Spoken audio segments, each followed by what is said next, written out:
taking action against these civilians, innocent people. I'm going to come back to Ambassador Basuti Mukherjee. Now, how do we at this point of time, looking at it from a distance, and about how there have been claims being made, and as per sources, reports being brought out, that the Taliban government in Afghanistan is hand in glove, connived with the Balochis to perpetrate this attack? In the first place, I would like to clarify to our guest from Pakistan that I was not in any way justifying the killing of innocent hostages.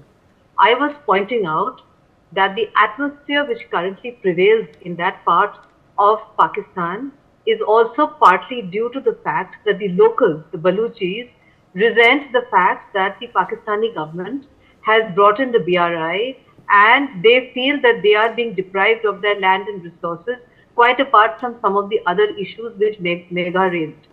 Under those circumstances, such attacks by the Baluchi Liberation Army can be, there's a very thin line between what is a terrorist attack and what is not a terrorist attack.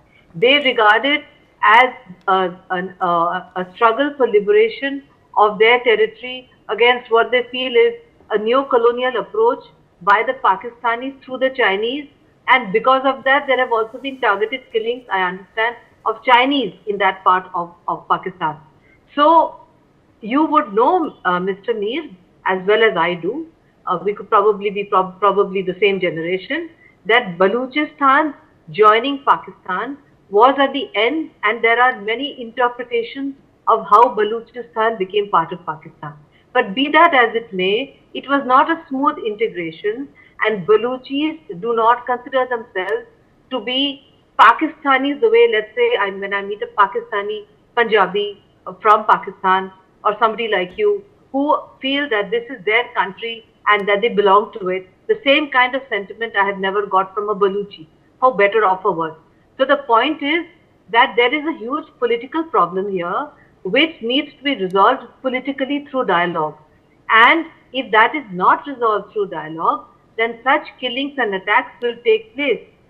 I understand that those who took the hostages are demanding, as Megha said, a list of their own Baluchis who are prisoners to be released, a kind of hostage release situation. That is unconfirmed news. I picked it up from the net. I may be wrong, I may be right. But the point here is that there are many Baluchis languishing in miserable conditions in Pakistani jails, and this could be a revenge attack.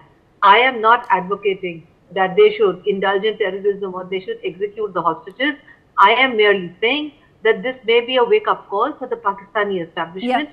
See how they can bring about reconciliation in this part of Pakistan, because otherwise, if it is true and if the allegations about the Taliban being involved are correct, then it would give further problems in Pakistan's quest to set its economy straight and to get back into the path of development. That's all I had to say. Right, absolutely. And I will put this out to my viewers' knowledge that it's